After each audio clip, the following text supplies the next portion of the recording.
You want the key? You're sure you want to be free? Yeah, I want to be free. Just give me the key, okay, please? Come here. Stick out your tongue. What? Stick out your tongue.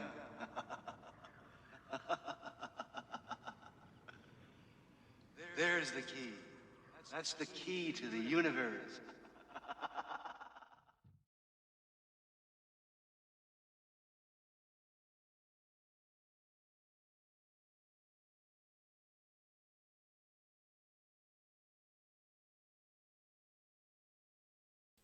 What is up, guys? Welcome to the stream. I'm glad to be back streaming on YouTube for the first time in a little while.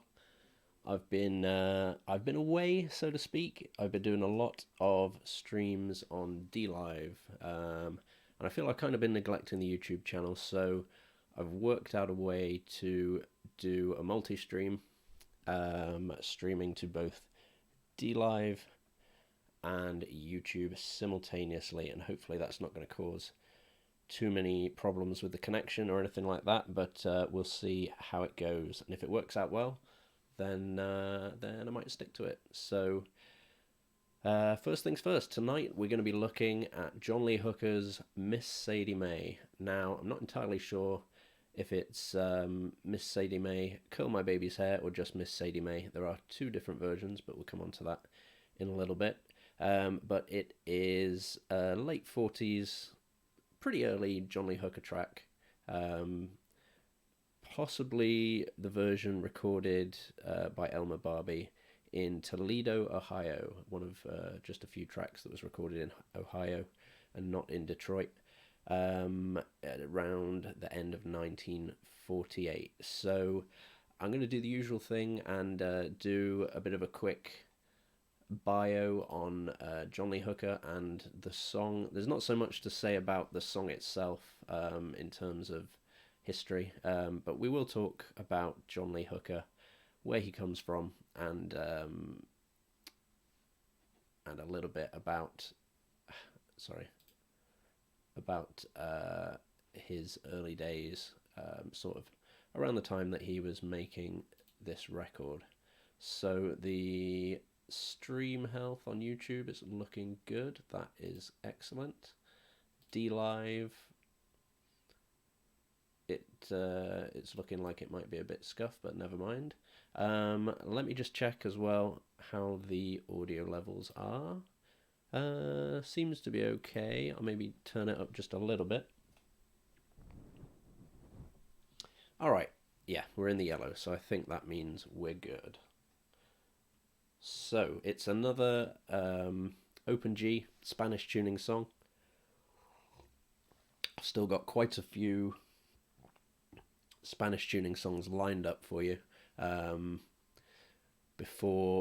think probably the next tuning that I'll move on to will be standard tuning, because there are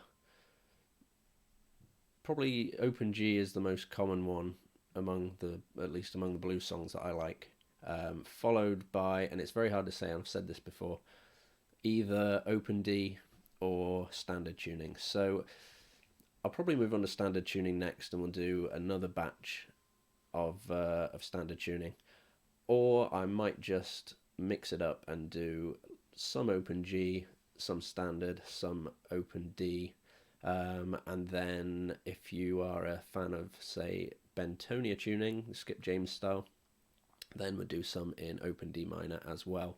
Obviously, for the past year or so, I've been doing just Open G, and I think really that's been a little bit detrimental to my playing, because I tried switching back. I met up with Tony. You might remember Tony from the Summer Solstice video last summer. We're actually going back to Tinton next week to do exactly the same as we did last year. Camp in the woods, go see some old stone circles, things like that, and have some fun on the solstice.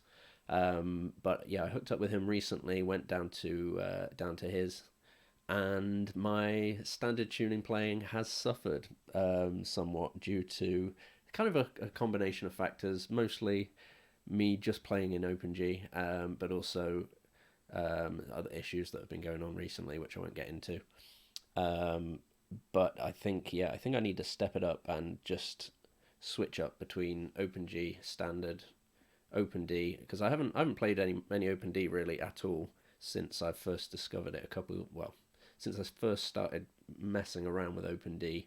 a couple of years ago, a year or two ago. I haven't really revisited that. Same goes for Open D minor, which is Bentonia tuning. So I guess that is all the preliminaries. Don't know if we've got anybody watching just yet, but that's fine. I'm quite used now to just talking with no viewers, waiting for people to populate the chat. Since I've been streaming on D Live, it's been pretty good streaming on D Live. I've been getting used to streaming a lot more. The streams on YouTube, I don't know, I was a bit timid in my last streams, a bit not too sure of what I was doing. But I've got many more hours now. It's not been music stuff I've been doing mostly on D Live. It's been a lot of PUBG, some Game Boy games. We've been going through GTA San Andreas for 100% completion. What else have I done? I've been doing some reading streams, HP Lovecraft. We're halfway through Shadow over Innsmouth at the moment.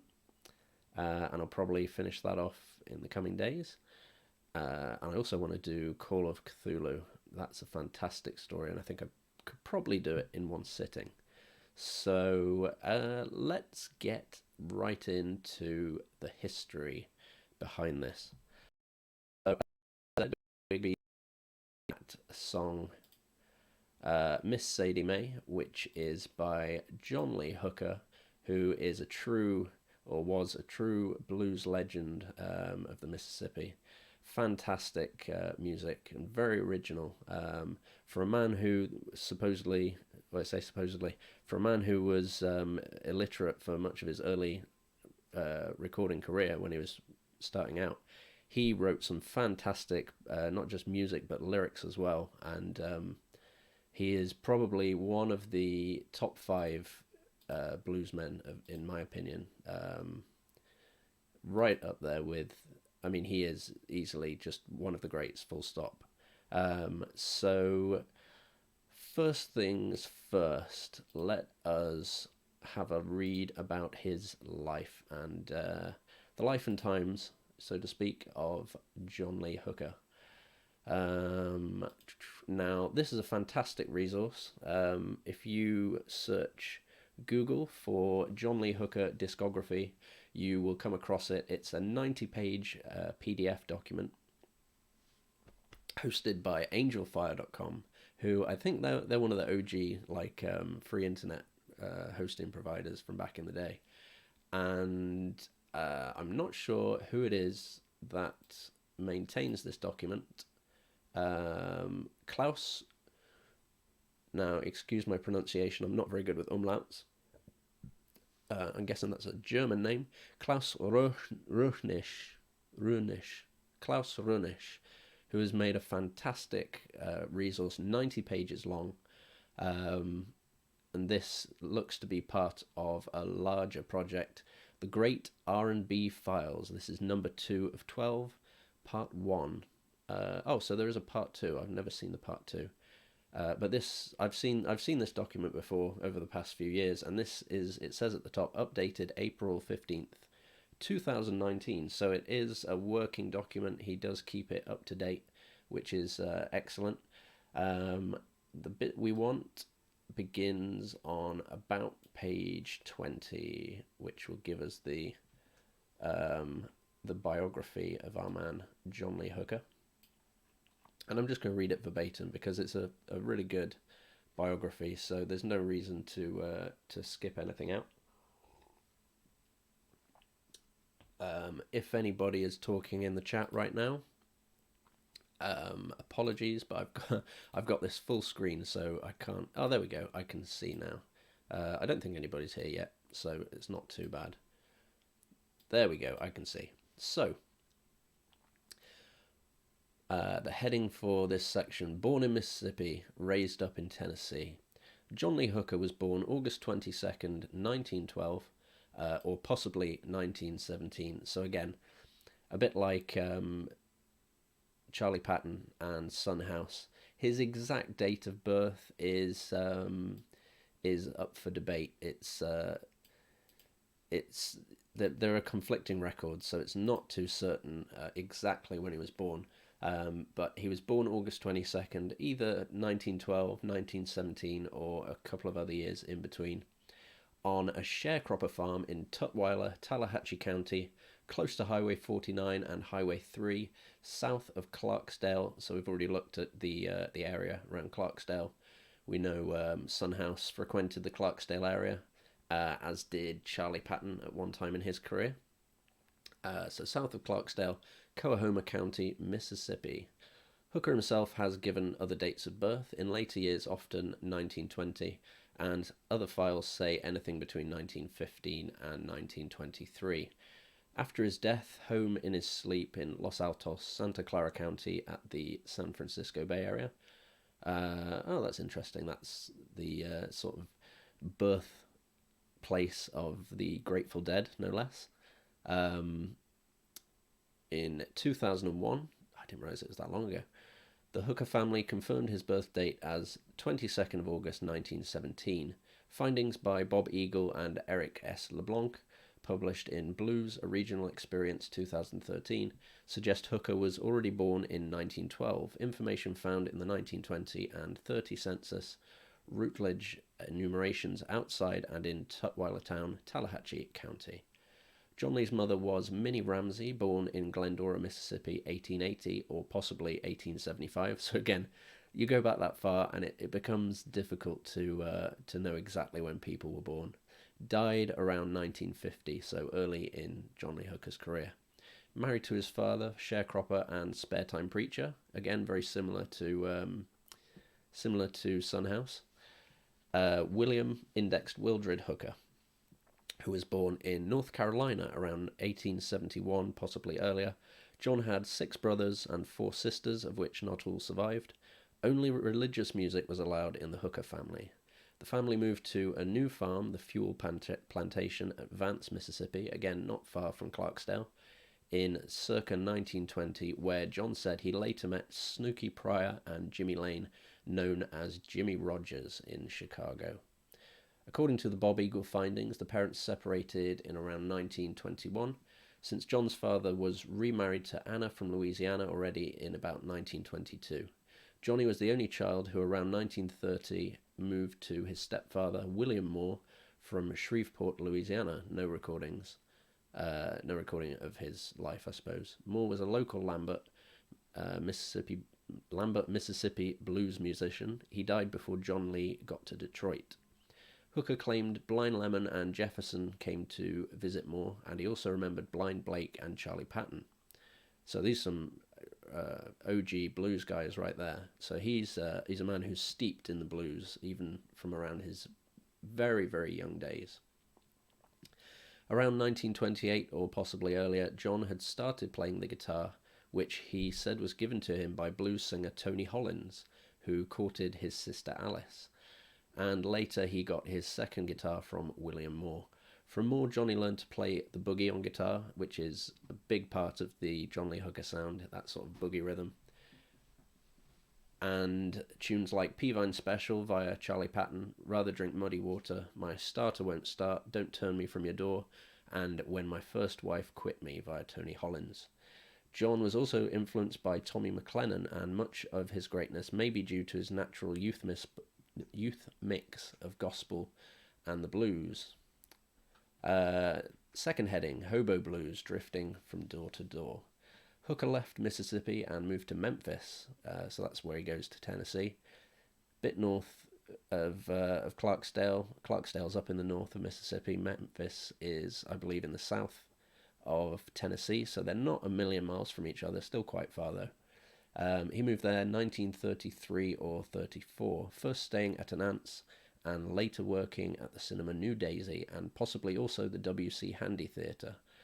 W.C. Handy being a very early blues chronologer of sorts, somebody who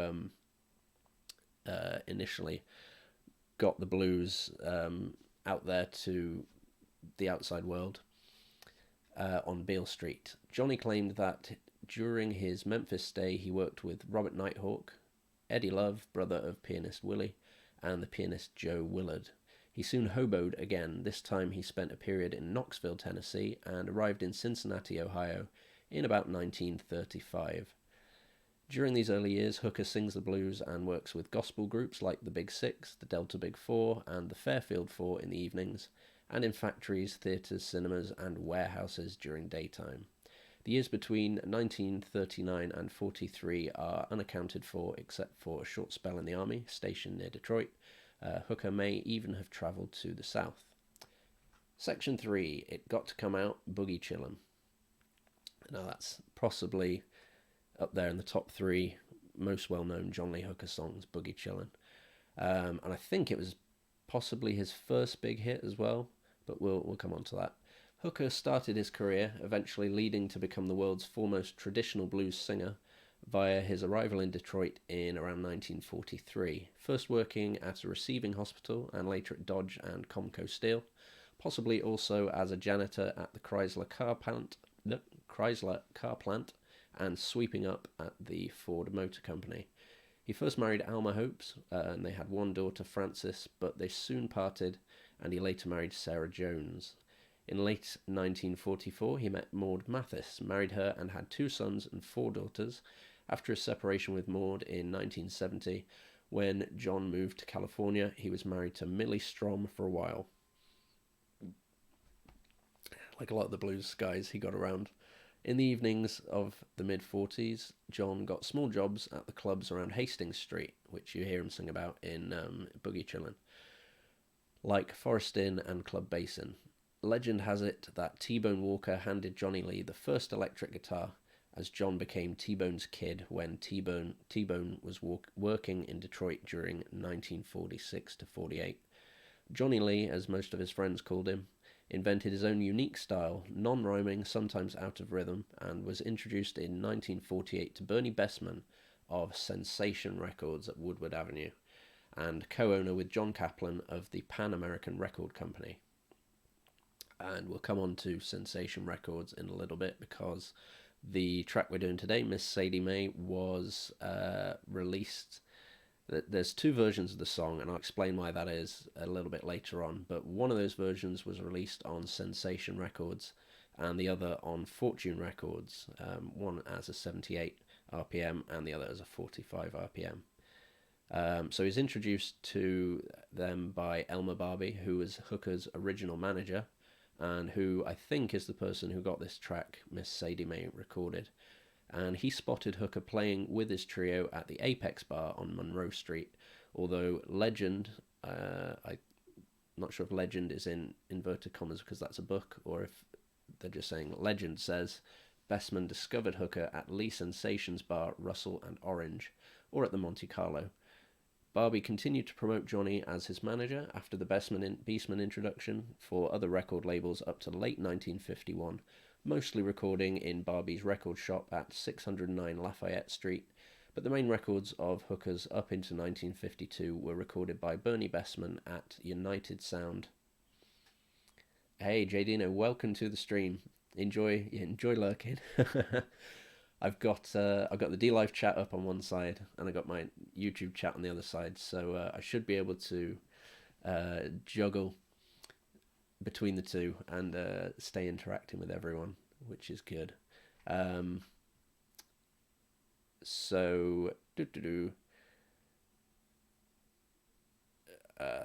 lost where I am. Main records of Hooker's up into 1952 were recorded by Bernie Bessman at United Sound Systems Recording Studios at 5840 2nd Boulevard, and Bessman leased several tracks to the Bihari Brothers, who you might have heard of in other blues stories. It escapes me right now. I think something to do with Muddy Waters was the Bihari Brothers, of Modern of Hollywood, and soon issued others on the Detroit label Sensation, and we'll get back to them. I did. I've made it to 60 subs on D-Live, everyone. I did make it to 60 subs on YouTube, but I made it to 61 in fact, but 2 people have unsubscribed in the last week, so I thought I'm kind of neglecting the YouTube channel. It's been far too long since I did one of these blues streams, which I then chop up into bite-sized lessons. So that is the reason for tonight's multi-stream, as it were. I'm just going to check that the stream quality is okay, because when I did my test before, it was giving us low stream output, so it seems to be okay. DLive, I think, may be dropping in and out, but the YouTube stream is at green, so that's good.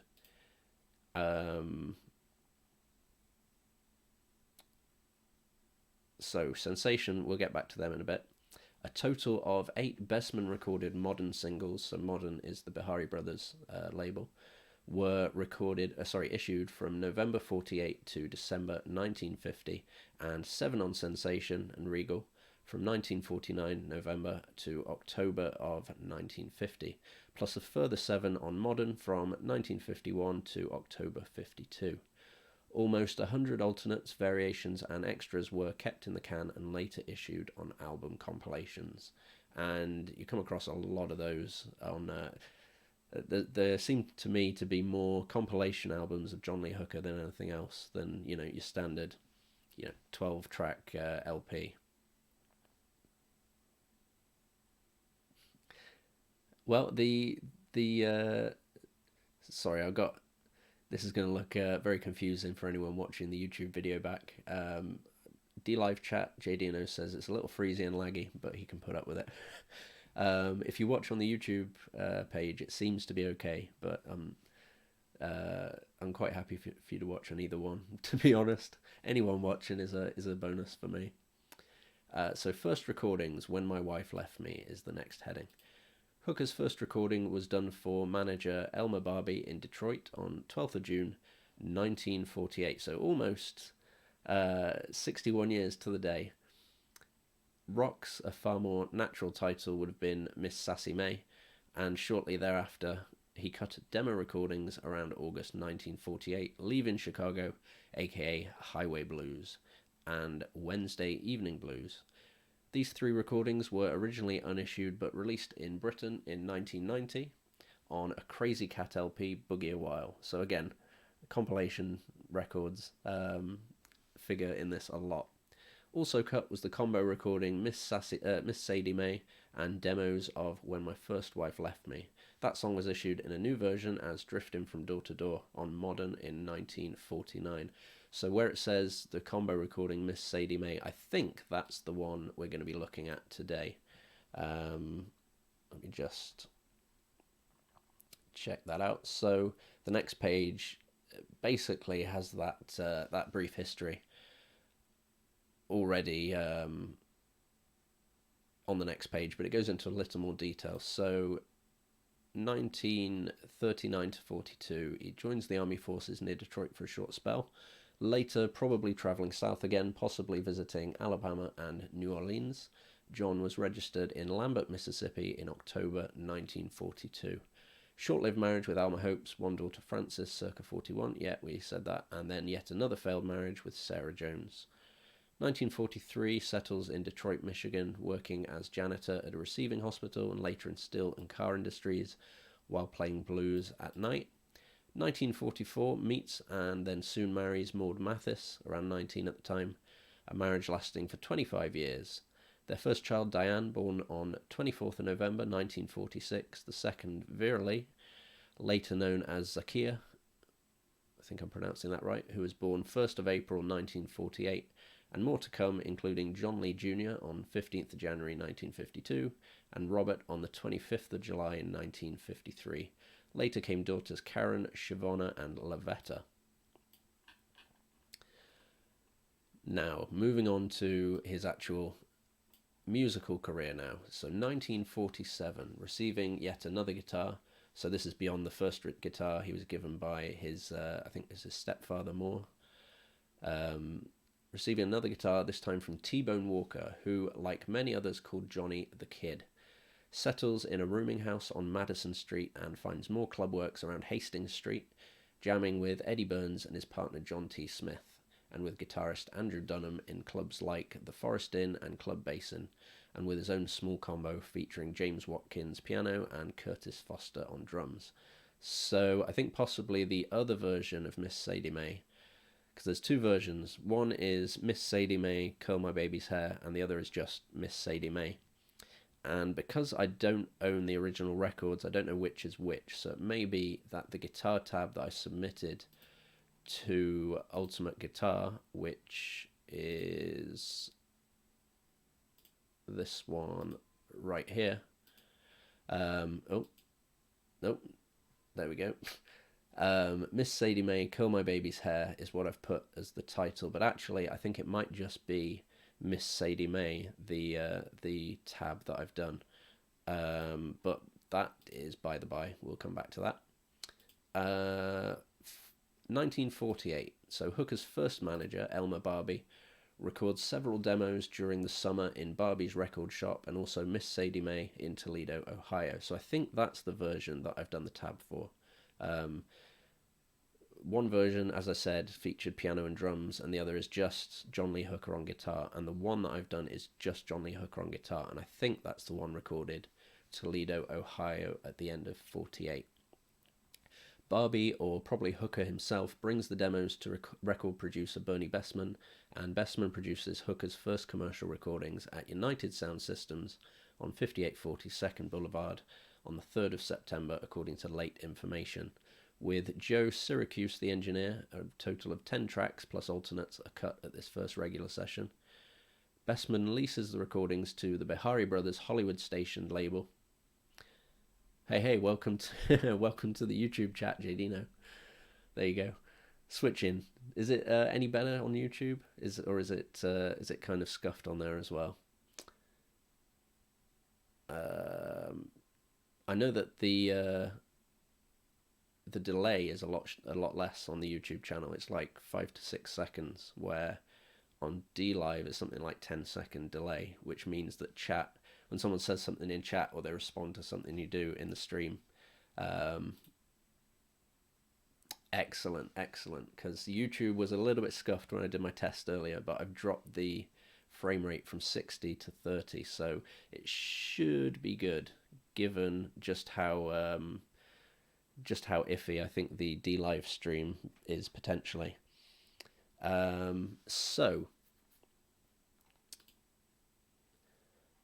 The Bihari Brothers.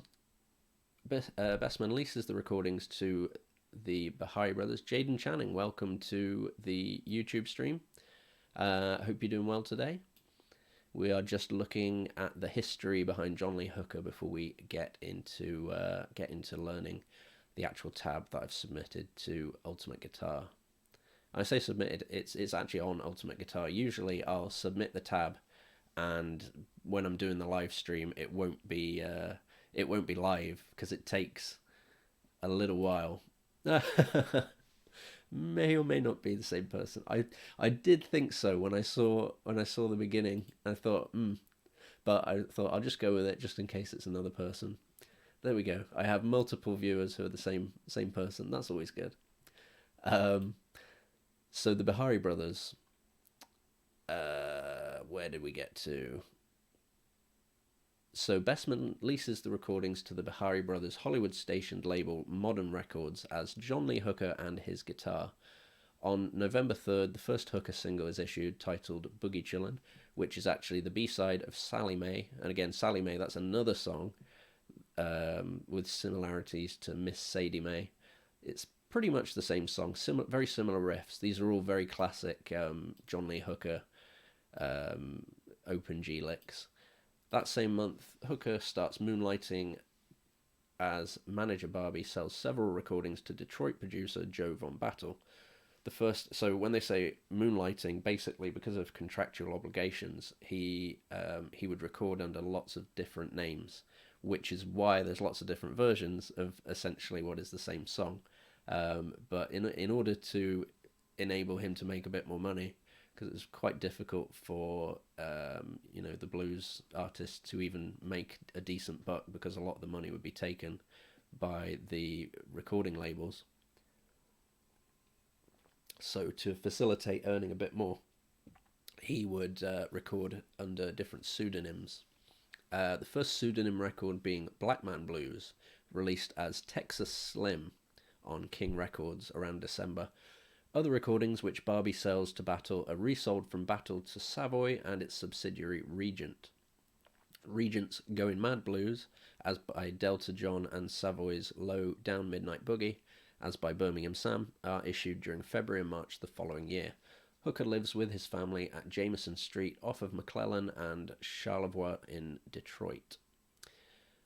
So this is a little bit after what we're looking at for this song, but I'll include it just for the sake of completeness. So 1949, Boogie Chillin' hits the Race Records jukebox chart at number 1 in February. Hobo Blues, but with Hoogie Boogie, the latter cut at Hooker's second session for Bestman in February. Issued in March, both hit the Race Records chart at number 5 and number 9. Weeping Willow Boogie and later Crawling King Snake became Hooker's Modern Records 3 follow-up 78s. The latter, 78 by the way, excuse me, a bit of a bug in my throat.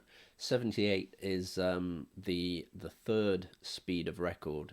You usually have, in modern times, 33 and 45 RPM records, but 78 is I don't know if 78 came before 33 and 45, but 78 is like the speed that they used for these sort of 10-inch records that preceded the modern size. The latter, peaking at the new R&B chart number 6 in December, is coupled with Drifting from Door to Door, which is actually a retitling of one of Barbee's first demos, When My First Wife Left Me, which in turn was based on Tony Holland's Traveling Man Blues. Barbee's production for the Tiny Danceland label is issued as by Little Pork Chops, but no one recognizes the record. Barbee also cuts a Hooker demo of Cotton Pickin' Boogie, with James Watkins at the piano, as all Barbee recordings waxed at 609 Lafayette Street. In April, a Barbee-produced single on Acorn titled Do the Boogie is released as By the Boogeyman.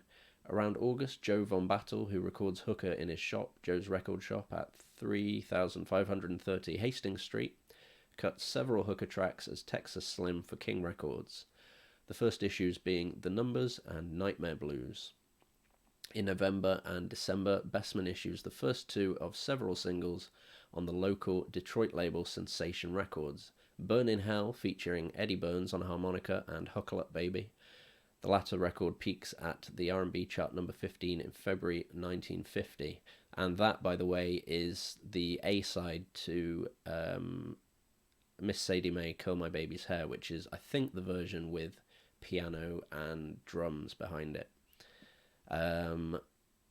The first of several Edessa Malone productions, Miss Rosie Mae, so again he's using these women's names, Sally Mae, Rosie Mae, Sadie Mae, but with Highway Blues, is issued on her labels Prize and Staff during the latter part of 1949 as by Johnny Williams.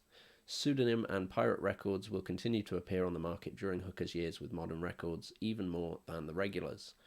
So that's a little bit of a look into the early years of John Lee Hooker. Now, as I said, this track, Miss Sadie Mae, had at least, and I say at least because there may be more that I just don't know about, but at least 2 different versions. One version released on Sensation Records as the B-side to Burnin'. That's it right there in the corner of the screen. So that's I think that one is the 78 RPM record. So that's the B-side to Burnin', and the other one is the 45 released on Fortune Records as the B-side to... What did we say it was the B-side? Sorry, that's the B-side to Burnin', I believe. I don't know, I literally just said it, but I can't remember. One of them is the B-side to Burnin', and the other is a B-side to... It doesn't say. Sorry, yeah, Burnin' is the A-side of Just Miss Sadie Mae. Curl My Baby's Hair, maybe its own A-side. I can't actually see from there whether that's an A or a B-side. That is... I don't know if it says B46, so that's a B-side. So I'll talk a little bit about these two record labels because they are specific to this track. So Fortune Records were an American family-operated independent record label located in Detroit, Michigan, from 1946 right up to 1995. So it wasn't that long ago that they... I say that not that long ago. It was within the last 25 years that they ceased to exist as a record label. The label owners were couple Jack and Devorah Brown, and their son Sheldon Brown recorded for the label. Original releases tapered off after about 1972, aside from a few albums in the mid-1980s. Fortune specialised in R&B, blues, soul and doo-wop music, although the label also released pop, big band, hillbilly, gospel, rock and roll and polka records. Fortune released some doo-wop tunes by Nolan Strong and the Diablos, such as The Wind, The Way You Dog Me Around, and Mind Over Matter. Other notable artists on Fortune included John Lee Hooker, Andre Williams, and Nathaniel Meyer and the Fabulous Twilights. So that is Fortune Records, and I'll just read a little bit about Sensation. So Sensation put out the Burning / Miss Sadie Mae record, 78. So this is called... I'm reading this from a blog called Spontaneous Lunacy, if you ever want to look it up. History of Rock and Roll, song by song. A minor Detroit independent label started in August 1947 by Bernie Bessman, so we've already talked a little bit about Bernie Bessman, and John Kaplan, named after Lee's Sensation Lounge, where they saw pianist Todd Rhodes performing, who became their initial signing and biggest artist in their short lifespan. After a distribution deal with Vitacoustic, which had enabled them to get their records heard outside their small two-state area, when this distribution deal fell apart when Vitacoustic went into debt, by June 1948 the struggling label entered into another distribution deal with King Records, so we spoke a little bit about that just now, which would also reissue Rhodes' Sensation releases on their own label, propelling them to larger sales while taking away some of the prestige from Sensation for having those hits. So I think King Records are the ones to do with the Bahari brothers that were related to Modern. The label's other big discovery was blues legend John Lee Hooker, but they leased his initial sides, including the immortal Boogie Chillin', to Modern Records. Modern Records is different. That's the Bahari brothers, thereby costing themselves a #1 hit and more of a national reputation. The majority of Hooker's ensuing output also appeared on Modern, with only the minor hit Huckle Up Baby bearing the Sensation imprint in 1950. A year later, the label, which had very few artists to begin with, jazz vibraphonist Milt Jackson, along with sometime Rhodes vocalist Kitty Stevenson and fellow pianist T.J. Fowler, were the others of note. It ceased to exist, with Rhodes joining the King Records label, where he continued his career unabated.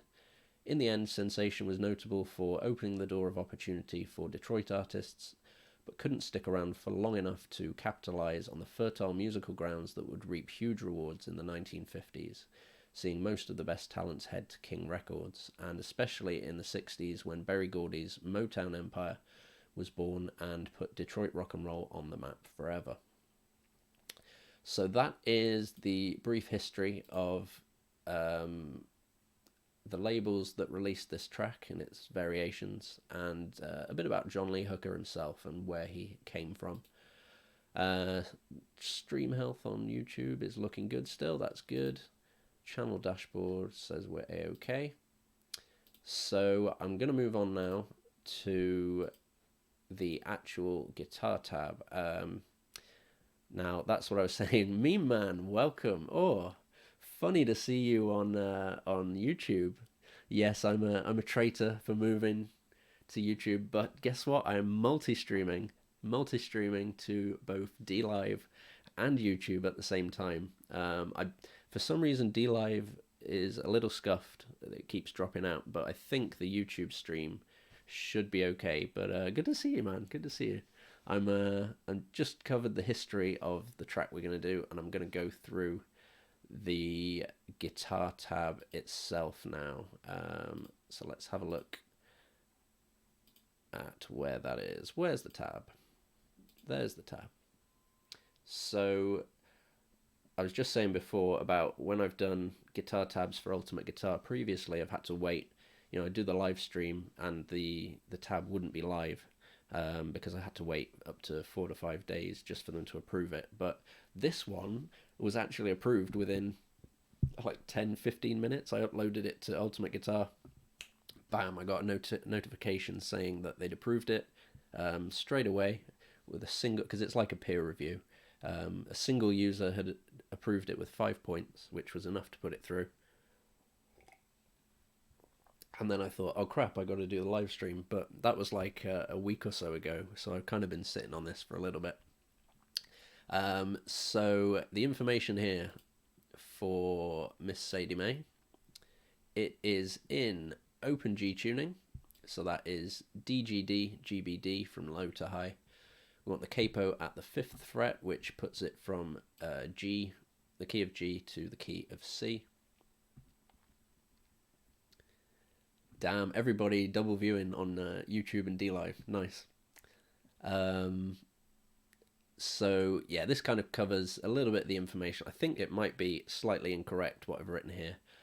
Miss Sadie Mae, Curl My Baby's Hair by John Lee Hooker. I think the version I've tabbed is actually just Miss Sadie Mae, and the Curl My Baby's Hair version includes the piano and drums. But I'm fairly sure that this bit's correct. Recorded by Elmer Barbee, circa 1948 in Toledo, Ohio. One of very few tracks that he actually recorded in Ohio and not Detroit. Michigan. So this is my interpretation. This is actually one of the first tabs I ever did from August 2017. And I've not updated it with the YouTube link yet because that is this very video. But we will get into it right away. So I'll play through it first. I'll get the tab up on my tablet. I'll play through it first, and then we'll break it down in sections and have a look at how to play it. So.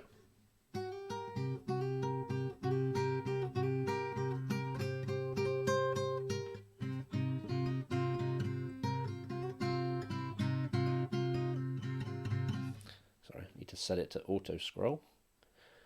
Okay.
So that is Miss Sadie Mae by Johnny Lee or John Lee Hooker or Memphis Slim or any one of the other pseudonyms that he recorded under. I think this was just recorded under his actual name of John Lee Hooker. Messed up a few times there because I had to wait for it to scroll up, so I kind of repeated a few lines.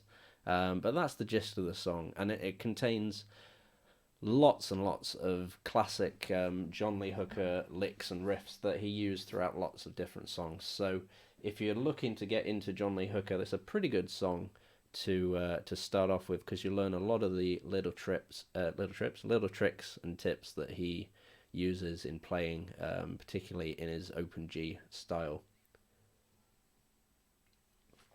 Have a little swig of liquid there. Oh yeah, Dancing Pepe is in the chat. I love it. Love it. So we'll take a look at this section by section, and then I'll see if I can play it again properly at the end of the stream. So the intro. First up, like I said, you want to capo up to fret 5. And again, as I just said before, it's an open G. So that is D, G, D, G, B, and D again. So from standard tuning, it's those second, third, and fourth strings are the same, and you down tune the 6th, 5th, and 1st strings by a whole step down to D, G, and D respectively. So obviously open G tuning in open, no capo is in G, but we're going up to capo 5 to make it in the key of C.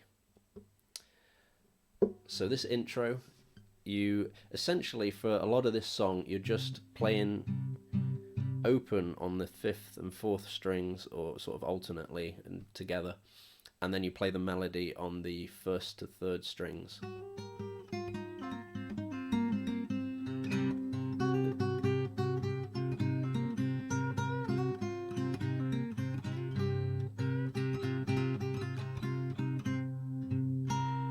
Which is why I was able to deviate just a little bit from the actual tab when I did the little performance bit there.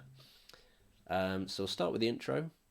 So the melody line on the 1st and 2nd strings, a dancing GIF. I love all the GIFs and stickers on DLive. That's one thing that's really missing from YouTube, and you even see it on Twitch, like the little emotes and stuff. It's good, but YouTube just doesn't really have anything that compares with that, which is a shame, because it's good for many other things, but not that, sadly. Right, so this intro, the melody line on the 1st and 2nd strings, you want slide from the 2nd fret of the 2nd string up to the 3rd fret, and you want to hold the 1st and 2nd strings there together,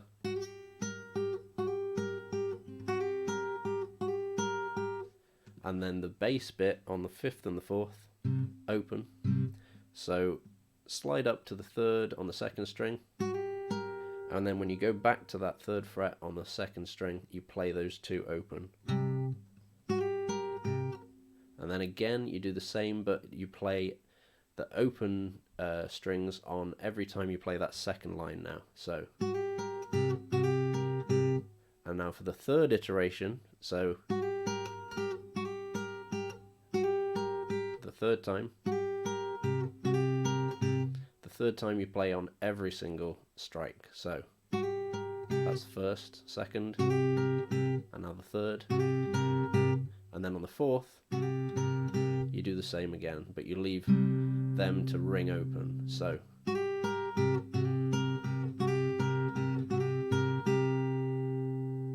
and then while those bass strings are ringing, you want to shift the position of your hands from probably that.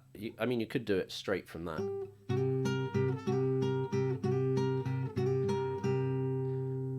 So you want to play 3rd fret, 1st and 2nd strings, and you leave that 2nd string to ring, and then play the 5th fret of the 1st string.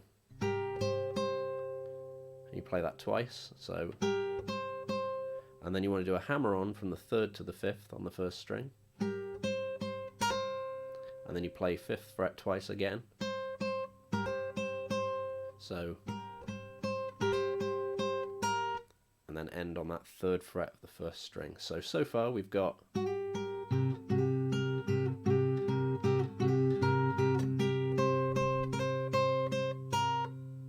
and that is the very first line of the intro.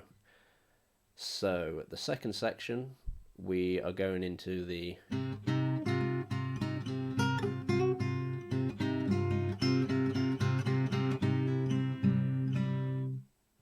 So it's probably best if we look at these as two separate bits. So if you just keep in the back of your mind that you want to be playing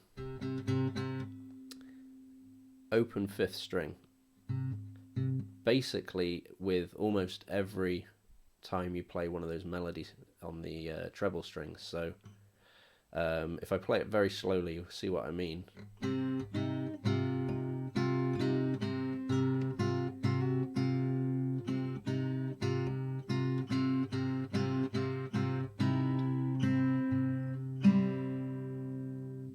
So the melody line, we start with open 3rd string, then 3rd fret, bend slightly, 1st fret of the 2nd string, then hammer on to the 3rd fret of the 3rd string. So, and then you kind of repeat that, so 1st fret again on the 2nd string, and hammer on to the 3rd string, 3rd fret. And then open 3rd string. Now meanwhile, you play open 5th string with the open 3rd string. Now you don't play the open string when you hammer on, but you play it with everything else.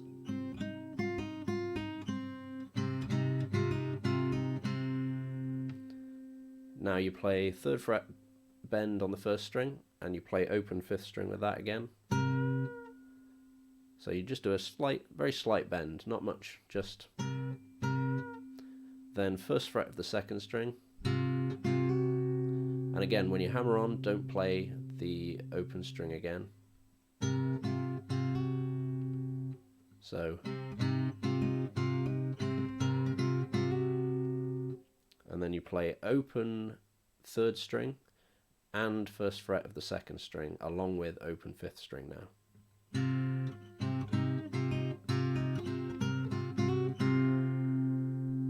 Then you play open 3rd and 5th strings together. So that's an octave. They're both G or C in this case. And then you go back to that little riff again. So bend slightly on the 3rd string, 3rd fret.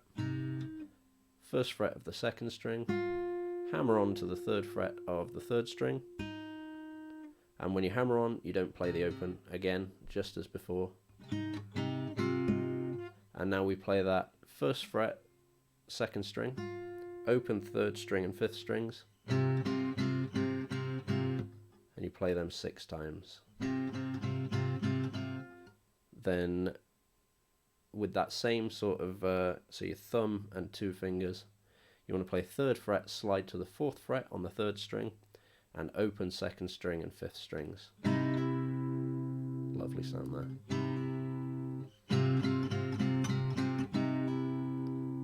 And then open 2nd and 3rd strings.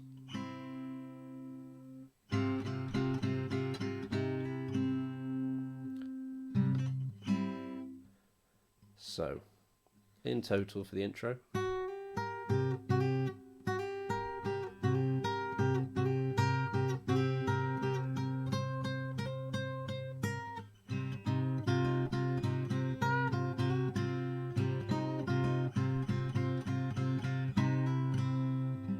And then you end on open 5th and 4th string, and then open 2nd, 3rd and 4th. And you're playing that sort of shuffle.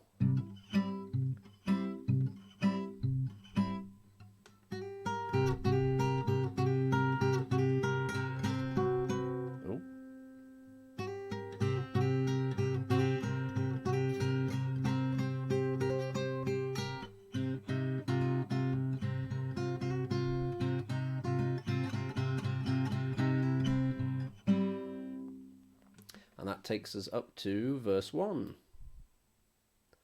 So here's verse 1. So this is like open C dominant 7. So that would be C, or just open. And then dropping that, because that's a C there, dropping that down 2 frets gives us the dominant 7 chord. And you want to play the open 5th string, and then the top 3 strings, open 2nd and 3rd, and the 3rd fret of that 1st string.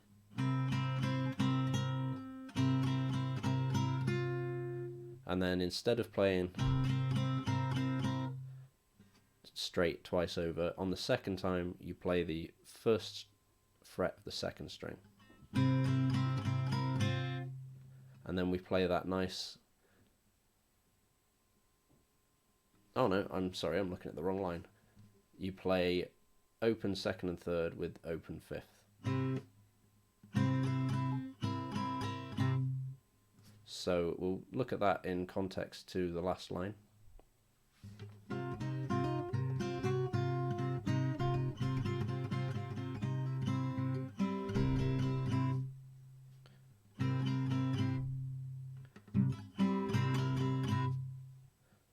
And then you go into a very straightforward bit where you're just playing open strings. So open 6th string now for the first time.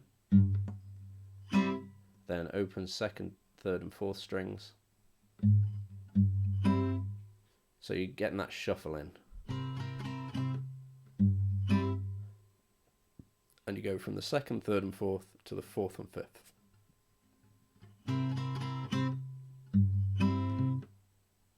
And then you leave a bit of a gap for that shuffle, and then you play the 4th and 5th open again, and then the 2nd, 3rd and 4th. Awesome. And playing along, no doubt. So you go, I mean, you can also, this is the difference I got to get used to. I don't usually have the guitar tab up on the screen, so I forget you can actually see exactly what I'm doing. So we're on that first line of the first verse. And as you can see, it's all open. So the only difference really comes in which strings you're playing.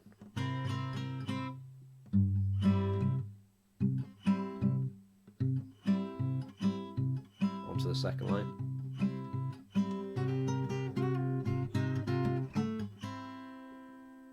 So that's going...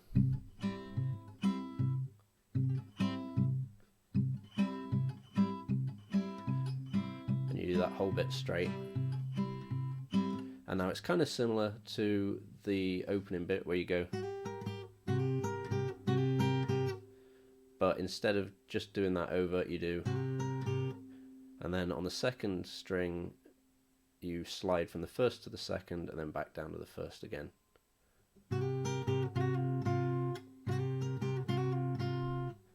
And then very similar to that last bit again, so 3rd fret, a little bit of a bend on the 3rd string, along with open 5th string. And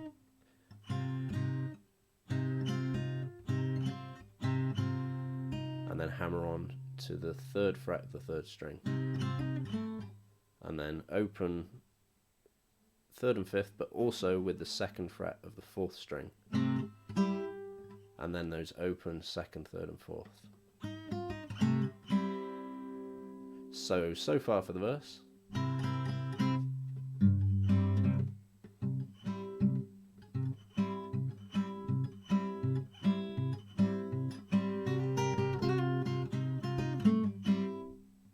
And now we come to that bit that I mistakenly got to earlier, which is here. So we're playing that C7 chord again, or one chord.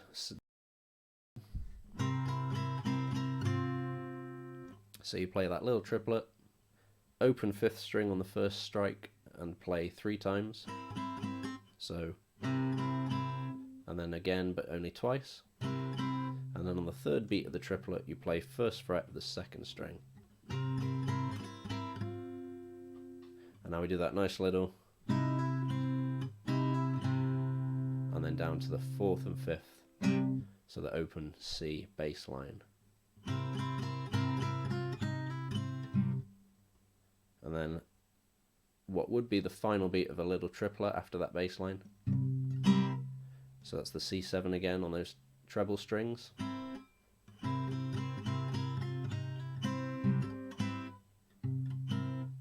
And then you play that same triplet again, so open 5th string, 3rd fret of the 1st, open 2nd and 3rd strings, and then you don't play that 1st string, so you just play open 2nd and 3rd and open 5th.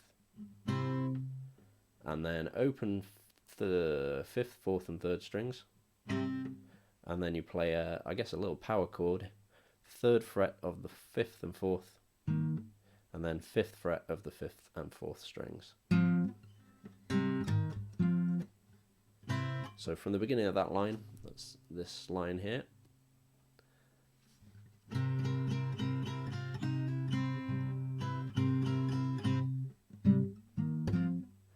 Now you could continue this just playing that as a straight chord there, but actually I think he does it as a bit of an open chord down here. So that's 1st fret of the 2nd string, open 3rd string, 2nd fret of the 4th string, and he takes his finger off of the 4th and then brings his index finger down onto the 3rd fret to pull off in a second. So we'll just go through that little bit there.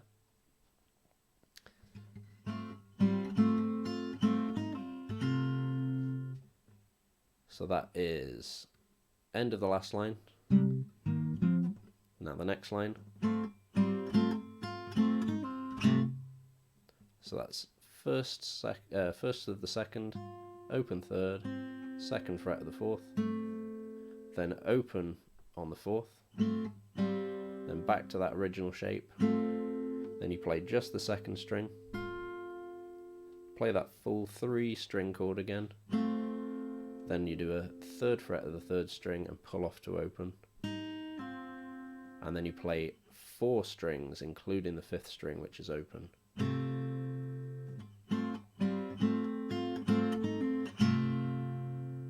And then the next bit, after a little bit of a gap, you play open 3rd and 4th, 1st fret of the 2nd string, and then you do that full 4 string chord there.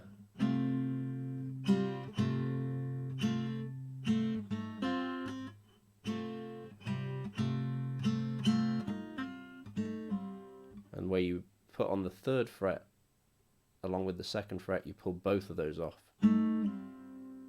So we're at the end of this line now.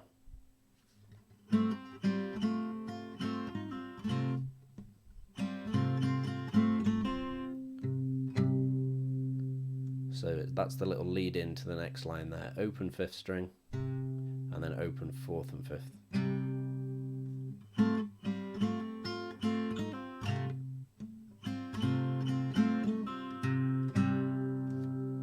So moving on to the next line.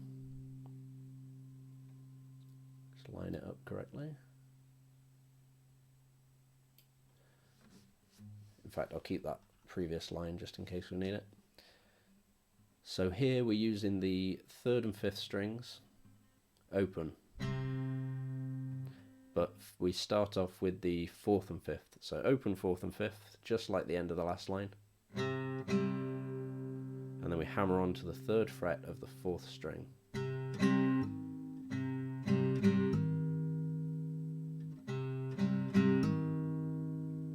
So as a little triplet, it's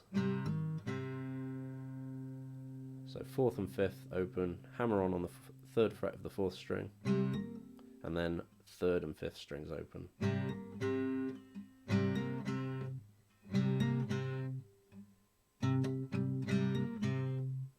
And then the next triplet is just those 3rd and 5th strings open again. And then that nice little slide on the 3rd string, 3rd to 4th fret, along with open 5th string. And then just the 3rd string on its own now open. So at the end of the last line, that's not, it's, there we go. But as you can sort of hear, you can get away with adding and taking away little bits from this. As long as you've got the main melody line going through it, then it does work okay. So then we come into that open, the bass line. And then we play that C7 again.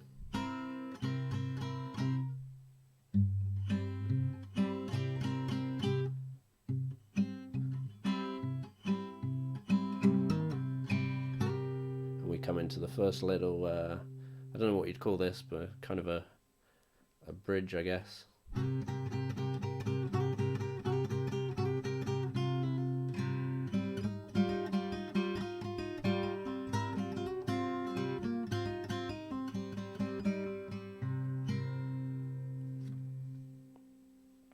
So that little bit there, from here through to about here, we've looked at in the beginning of the verse, and it's just those open strings. So open sixth, open second, third and fourth, and then you're doing that little shuffle between second, third and fourth and the fourth and fifth.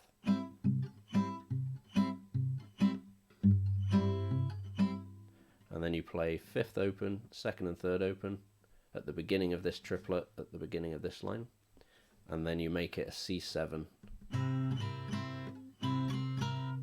and then you play it just straight C again. So open first, second and third, open fifth. So that whole bit there.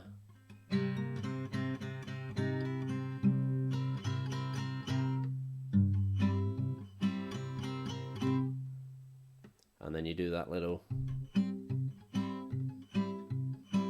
And then the new bit here is you're going from open fourth and fifth to third hammer on the fourth and the fifth, both strings, and then pull off again.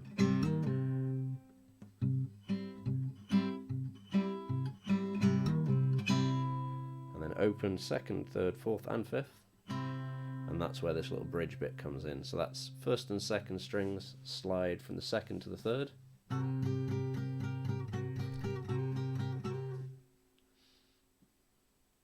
You're damn right, D-Live is the place to be. Filled with much less toxicity. It's the place for all the old friends to go and be themselves without fear of reprimand.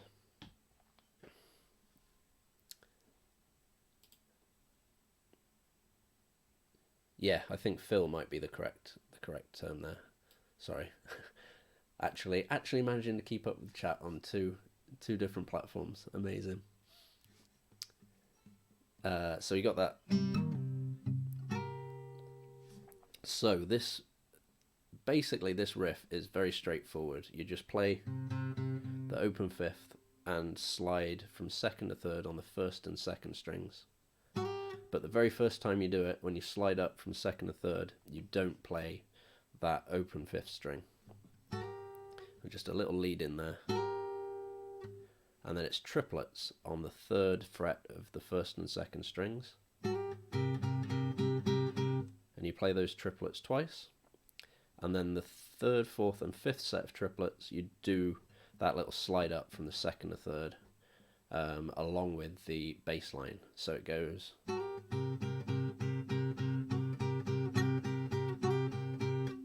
and then you come on to first fret of the second string, open third and fifth, and pull off from the first fret of that second string, and then back on to the first fret of the second string again,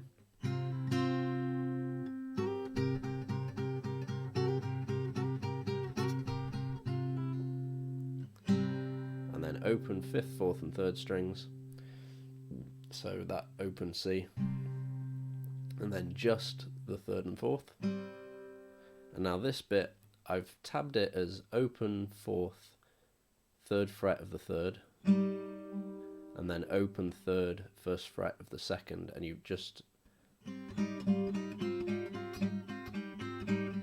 alternate between those two. But actually it's more like It's more like you don't play the fourth string open as much. You just kind of hammer on, and it plays as a sympathetic. It resonates just because it's in the right key already, and that the other notes that you're playing make it ring out. And the same with the open third, really. So really, you're just kind of playing it a little bit every so often. Because when you play it straight like it's written in the tab, it doesn't quite sound right. So you just have to find the middle ground there to get the right sound.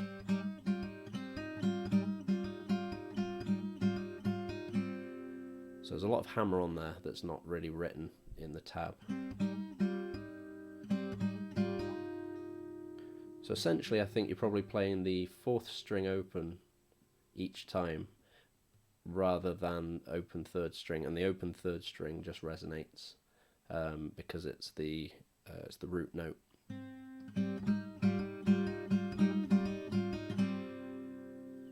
So slowly that is third fret of the third string, first fret of the second string, and open fourth string.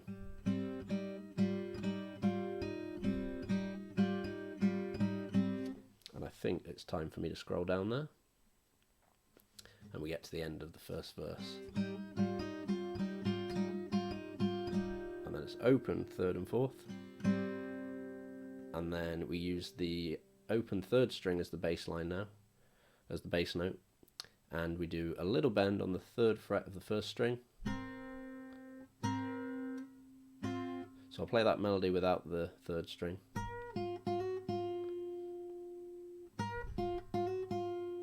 So that's a little bend on the third fret of the first string, first fret of the second string, and then hammer on from the first to the second, and then play the first again.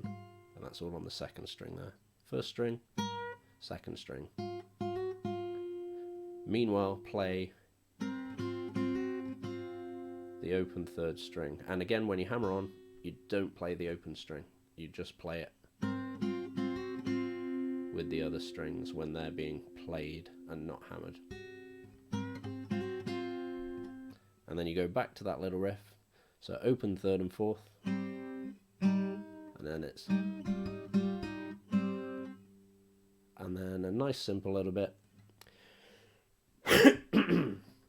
which is open third and fourth as a triplet, and then third fret of the third string, open fourth, and then open third and fourth again.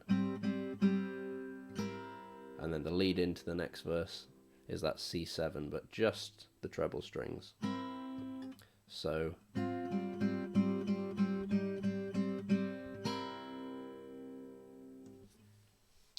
we'll do verse 1 through from the beginning.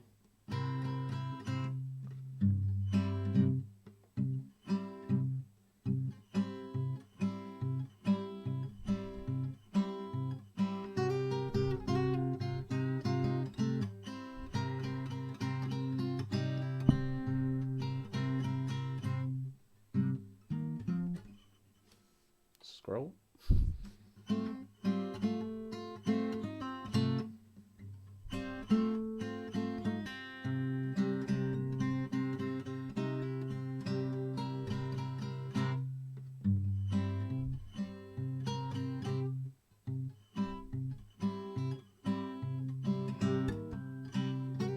Scroll again.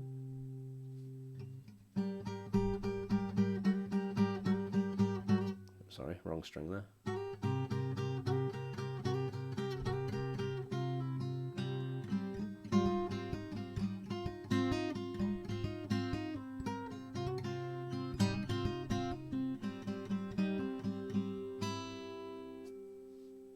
So verse 2, I'm just looking at the time to wonder if I'll get this done, because we've got verse 2, then the solo, and then verse 3 and the outro. How long is verse 2? I might do verse 2 and then call it a night. Oh, it's quite long. because I know next door will use any excuse to scream and shout at me. So if I'm playing guitar past 11, that may become an issue. So I could possibly breeze through this, because a lot of this now is riffs that we've looked at, and it's just repetitions of those riffs. So verse 3, from that little lead in, you play that C7 triplet, followed by C, and then the little shuffle. And now, instead of just 4th and 5th strings open to 3rd and pull off again, it's the 3rd, 4th and 5th, open, hammer on, pull off. And then open strings again on that shuffle. And now the difference here is you're playing 3 strings open, a bit like with this one. Instead of just doing 4th and 5th, it's with that 3rd string as well. So you play all 3 of those open, and then hammer on to the 3rd on the 4th string, so that D. And then play them all open again, and then a triplet of them open, and then 3rd fret of the 3rd string, pull off to open, with the 4th and 5th open as well.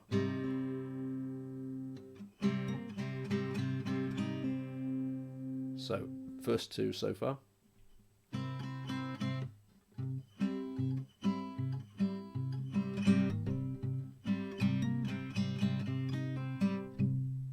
So after that pull off, you do open 4th, then open 4th and 5th, and then you do that little shuffle, going between the 5th and 4th open and the 4th and 3rd.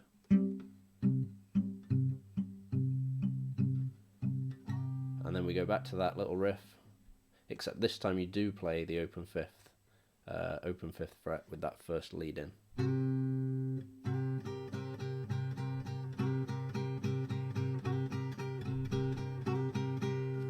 then, sorry, that's a little bit off screen.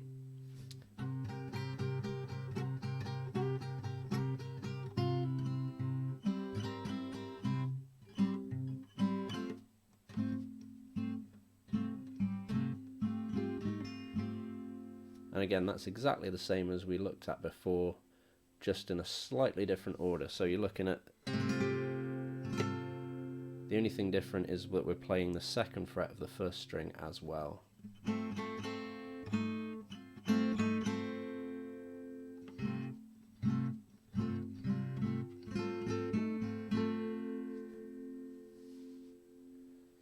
Oh, new emoji. Thank you very much, JDino. I'm going to have a look at that right now.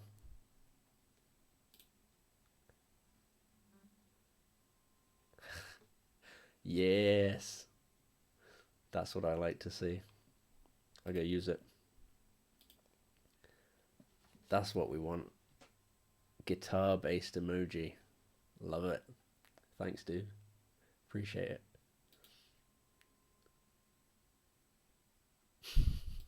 Oh, I love Discord. It's much better than I was expecting.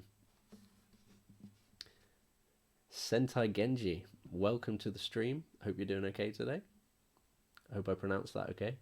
Sentai Genji.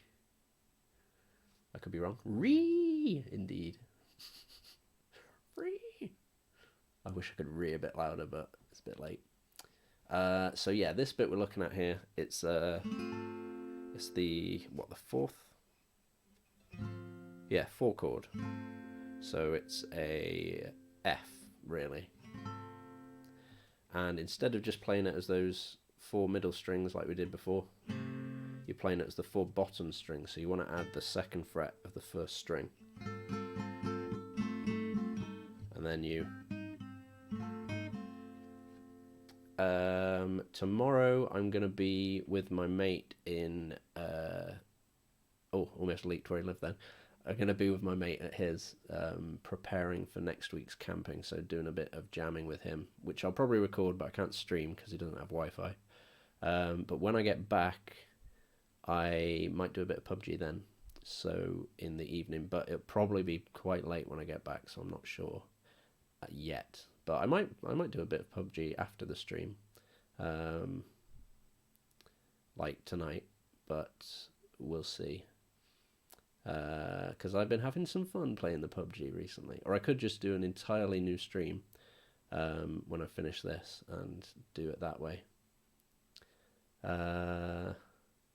So yeah, I'll go through this and then potentially play some PUBG afterwards as well. So there's that 4 chord, the F, and you're doing the same little, you get the 3rd fret of the 3rd string,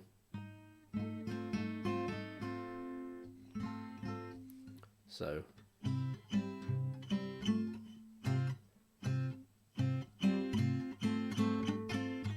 and then you play all 5 strings, and then you leave it,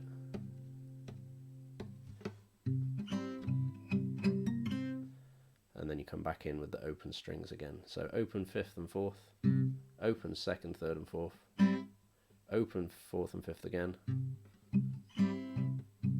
And now this bit I kind of screwed up when I played it. It's a little tricky to get right. Open 4th and 5th, hammer onto the 3rd fret of the 4th string, then open 3rd string, then open 3rd and 4th, but hammer onto the 3rd fret of the 4th, then open 3rd and 4th again, and then 5th fret bend on the 5th string, open 4th, and you do that 5 times. So in total you've got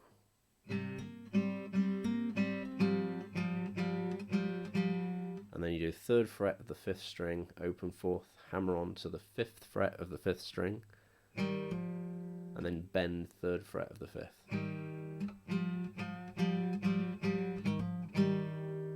And then open 4th and 5th, and then again, and then hammer on 3rd fret of the 6th string, and then play that open 4th and 5th again.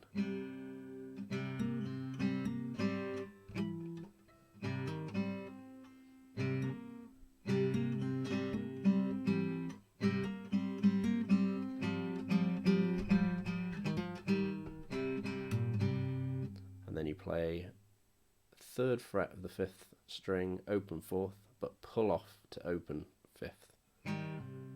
And then play that again, but don't pull off. And then you do that 5th fret bend with the open 4th string again, and play that same riff, and then open 5th and 4th, and then play 3rd, but don't hammer on, just play it straight, and then open 4th and 5th, and then that same little riff again.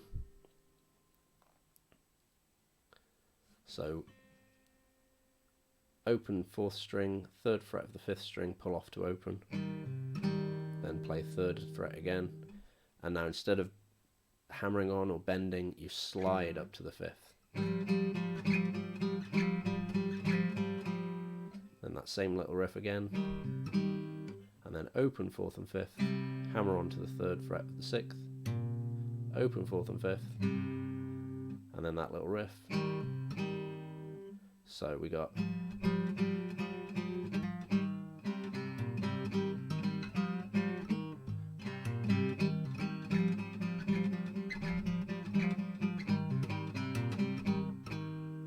open 4th and 5th, hammer onto the 3rd fret, the 6th string this time, and then open 5th and 6th, and then open 4th and 5th again, and then the final bit of that, open 2nd, 3rd and 4th, and then we get this.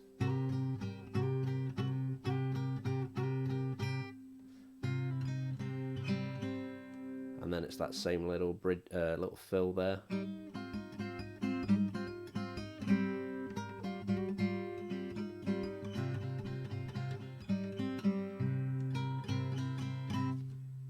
Moving down. So yeah, this bit again is just repeated from earlier.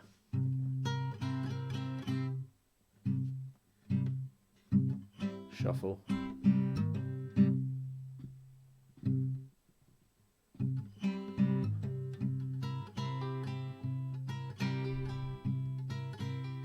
So this is a slightly new riff. So open 3rd, 4th and 5th strings,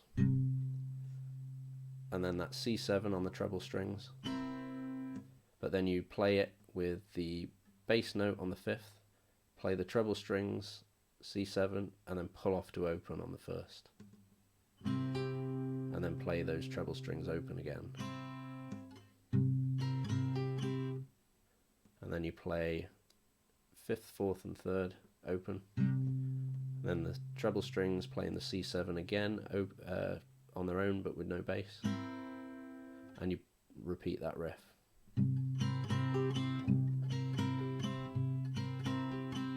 Sorry, I missed the bass line there.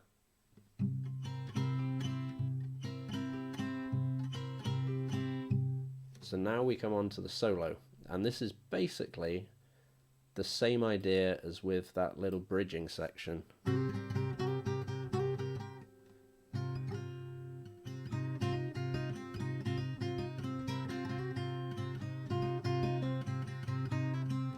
But instead of playing 2nd or 3rd, you play 7th to 8th. So you start off leading into that with open 5th, 4th, and 3rd, and then slide from the 7th to the 8th, and you play the bass note along with that.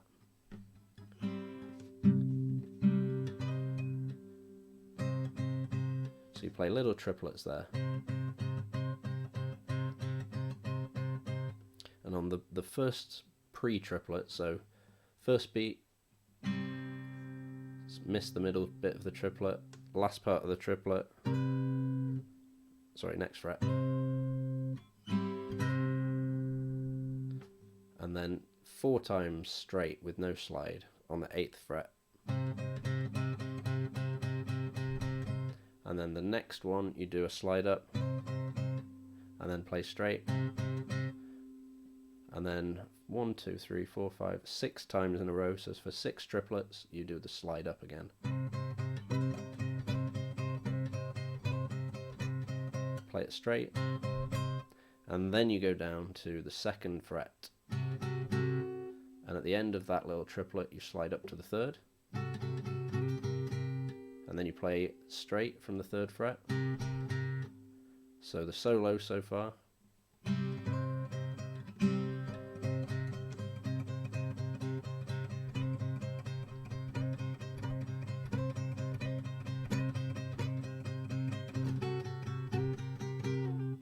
And then that last bit, you play open 5th string and then slide back down from the 3rd to open, and that's on the 1st and 2nd strings. And you slide down and play it open as well.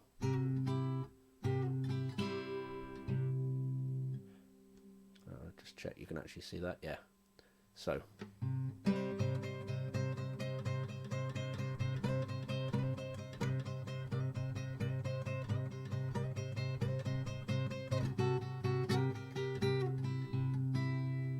I think I've messed that up a little bit, but you get the general gist of that. And then it goes back in, and then open 2nd, 3rd, 4th, open 4th and 5th, and open 3rd on its own, and you do that little bridge riff.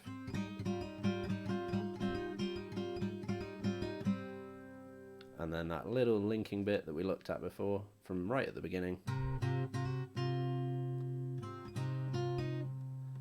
So you're doing that same.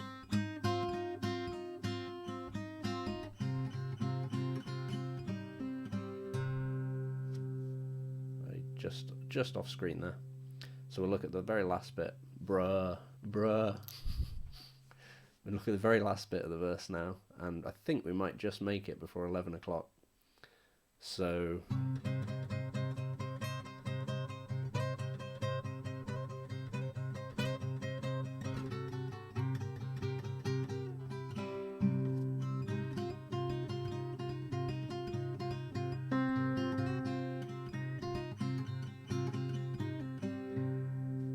So this riff, this is only used exactly Guitar 101. I have got a series of videos, a little playlist called Basic Blues, where it teaches you all about the different open tunings, learning to play fingerstyle, so not just strumming or playing one string at a time. but playing these multiple strings with different fingers, and also looking at the different chords and the different scales that you can do in the open tunings, like open G. So if anyone's following along and not quite getting it, have a look at the basic blues videos, because they will fill you in on a lot of detail that might not be too obvious on the surface. That was my bread and butter videos for a long time on YouTube, was the basic blues series, and they're getting on a bit now. They're a couple of years old, but they're still as true as the day that I did them. So moving on from the... Now this bit I like. So you start open 5th string, and that's the end of this line here. Open 5th string, then 3rd fret of the 5th string, then open 4th string, hammer onto the 2nd. So you're moving back to that 4 chord now, the F. But you only need to play 2nd, 3rd and 4th. So 1st fret of the 2nd string, open 3rd string, 2nd fret of the 4th string. And then you play those 4 strings. So open 5th, 2nd fret of the 4th, open 3rd, 1st fret of the 2nd. And then F. And then 3rd fret of the 5th, pull off to open, and then hammer on the 6th string at the 3rd fret.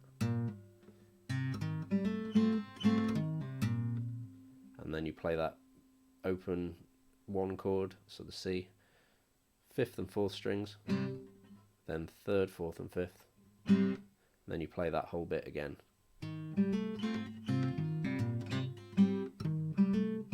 And then the last bit changes slightly. You go 3rd fret of the 5th, open 4th to hammer onto 2nd, then open 4th again, then open 2nd, 3rd and 4th this time. Then you use that same bit from above, 3rd fret of the 5th string, pull off to open, 3rd fret of the 6th, don't hammer on, just play it straight, then open 5th and 4th, and then you play the C7, so 1 chord, dominant 7, 3rd fret of the 1st string, open 2nd and 3rd. So that whole riff together.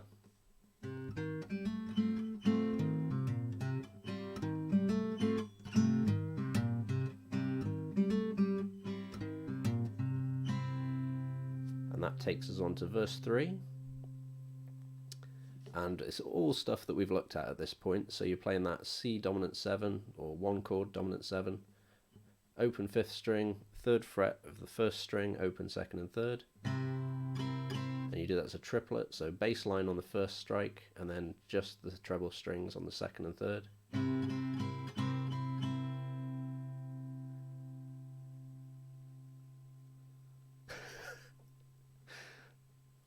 Sip, breathe, this juice is delicious. The air is filled with ash and everything is dry. Wait, this is bone-hurting juice, my bones. Oh, I love you, Mean Man. You're fantastic. Right, yeah, so C7, and then open 1st, 2nd and 3rd, open and 5th. And then, so you're missing the middle beat of this triplet here.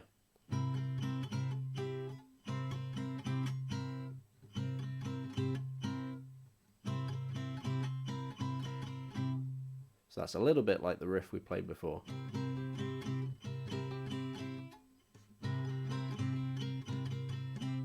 And then we're open 5th and 4th strings, open 2nd, 3rd and 4th.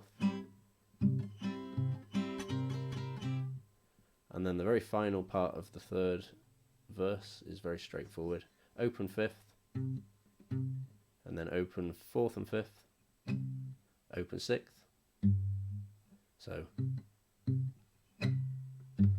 and then lead into that little bridgey bit, 2nd, 3rd and 4th strings open, and then open 5th all 3 times this time, while you slide up to the 3rd fret on the 1st and 2nd strings.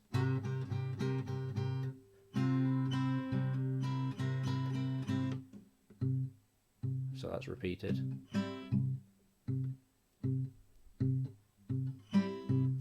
Now to the outro. So open 1st and 3rd and 5th strings, 2nd fret of the 2nd string, slide to the 3rd, and you sort of slide it back down indeterminately. And then, so it's basically open 1st, 3rd and 5th several times, and you're just playing the melody on that 2nd string.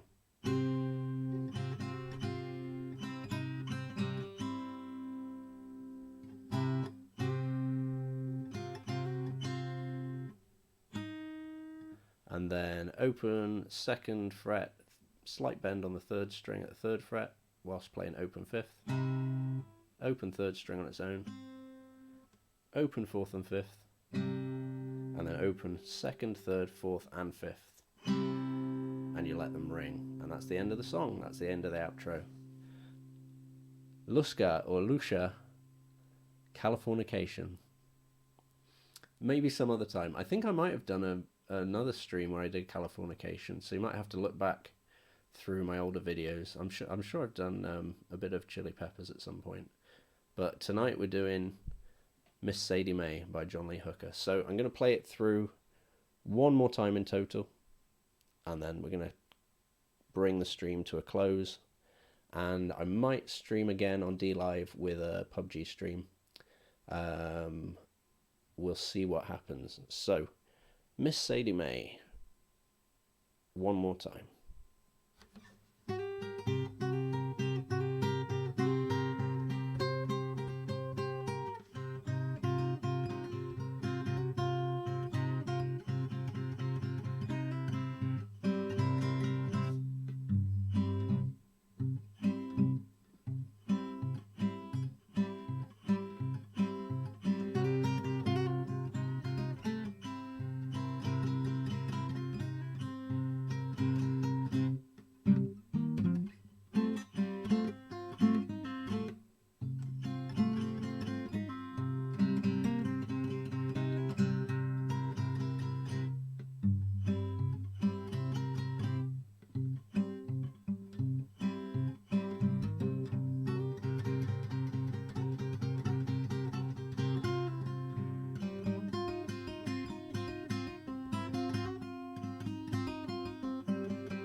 Scroll.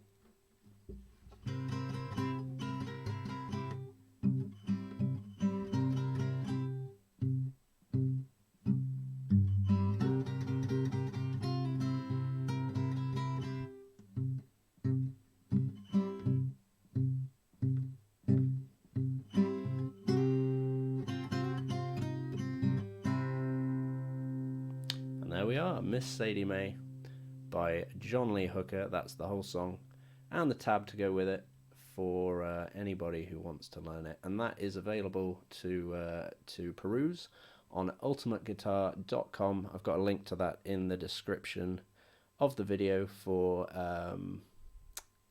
the YouTube channel. People on DLive, I'm going to post that in the chat right now. If you're watching the replay, then sorry, you have to find the YouTube video. But there it is in the chat for anybody if they want to find it. Thanks for watching us, guys. I appreciate everybody who's stopped in, and that's on both platforms, YouTube and DLive. I'm going to try and do more blues streams, and when I do a blues stream, or any guitar stream really, I will try and do a multi-stream to both DLive and YouTube, because I have been neglecting the YouTube page a little bit recently. So as I said, thanks for stopping. Girls screaming in crowd. Thank you, JDino. Thanks for stopping by. It's been a pleasure as always.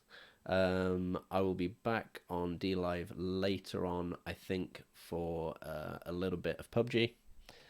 And YouTube, I will be breaking this live stream down into bite-sized pieces for people to learn in shorter videos. That's about it. So I'm going to end the stream there. Thanks for checking by. Thanks for stopping in. Thanks for stopping in, checking us out. Whatever. I'm muddling my words now. And I will see you all in the next stream. Take it easy.